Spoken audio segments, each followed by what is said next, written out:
In this video, we will discuss the logic behind the tool. Before we get into the technical aspects of this tool, it is important to understand the logic or the structure behind the process. Many issues can arise due to the lack of understanding of this logic. The first concept to understand is a question pool is where the questions are created and modified. Only you as the instructor can see the question pools and make changes to them. Any changes will be updated in unpublished assessments pulling from that question pool. An assessment is what will eventually get published to the students and consists of one or more assessment parts. Each part can draw from one or more question pools. Questions can be drawn randomly or pulled directly. We will go into detail on how an assessment part can draw questions from a question pool in the video called Creating an Assessment.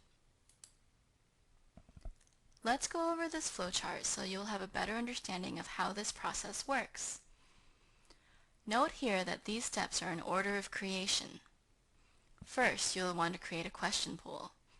Then you will create questions to put in your question pool. You will then create an assessment, and finally create an assessment part. From there, you will choose which pool or pools to draw questions. As you can see by this pool hierarchy, questions are housed within a question pool.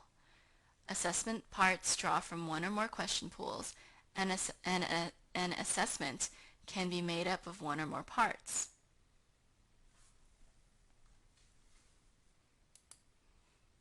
This is an example of an assessment that is made up of two assessment parts.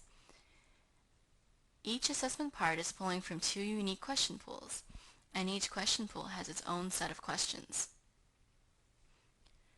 You may be questioning why you would need to draw from more than one question pool, or have an assessment that has more than one part.